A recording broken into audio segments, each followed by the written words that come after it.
All right, what's up, everybody? Welcome back to the integrated series. I'm your host, Willis Wan, and today we're going to talk about the 6 human needs. Again, I learned these from Tony Robbins, and why I want to integrate more of this understanding is because I watched his video uh, in the aftermath, the lessons from 9/11, and I noticed that I really enjoyed the way that he uses this as a framework to, let's say, diagnose or to group people based on their primary needs. And so I want to be able to perceive more in that way, and to be able, in, in, in order to help bring awareness and diagnose my potential clients. So this is why this is an interesting topic for me, and why I want to be able to understand it and integrate it more fully. So we have our 6 human needs. This is kind of overlaps with the Maslow's hierarchy of needs, which I talk about in another video. And so we have our basic needs. These, and all of us find, are the first four. We have our basic needs, and in Maslow's hierarchy, this is pretty much the um, the the needs before self-actualization, and then we have the needs of the human spirit, which is basically the self-actualization piece. And so in no particular order, we have there is an order. Let's say there's certainty, and certainty to me is those physiological and safety needs. So we want to know that we're not going to die and that we're going to be okay physically, and that can look like a number of different things. Can look like a steady job. It could look like our routines that give us certainty, knowing that we have food and water and shelter and safety and all of that. Next, we have uncertainty and variety, and I'm not exactly sure where on Maslow's hierarchy this would fall under. I suppose it could brush into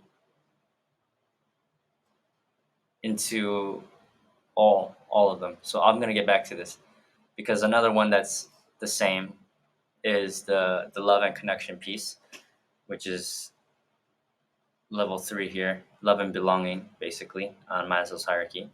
You have significance and importance, which is corresponding to esteem, needing recognition, needing to feel important, needing respect, needing status, etc.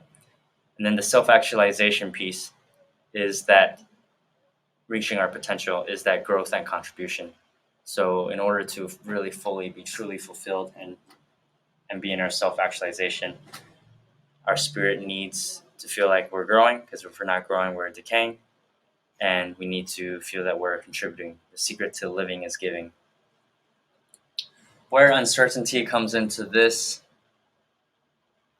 I guess it's kind of like a wild card.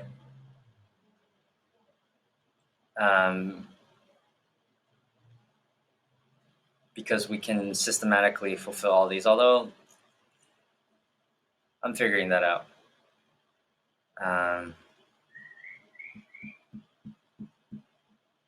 Because if everything were just too certain, it would be boring. And so we need variety as the spice of life.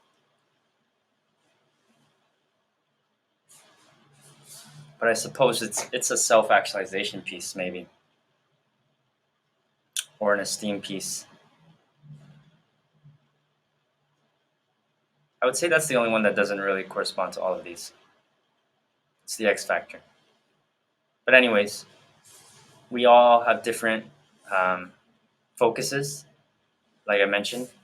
Although this Maslow's hierarchy outlines what we all need, people are different, and some people have a tremendous amount of focus on and need for certainty, and some less so. So we're all different, and based on our personality, upbringing, conditioning, all of that. And so our top 2 needs will shape our significant decisions and alter our lives.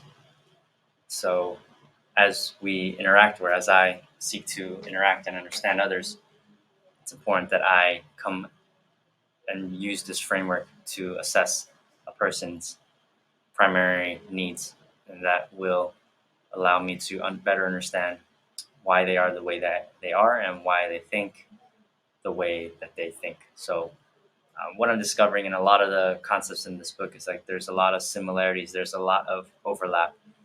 There's a lot of overlap between human needs and personality. Let's say I can imagine that someone who is higher in a trait neuroticism may need more certainty, and so there's a lot of interweaving in a lot of these concepts.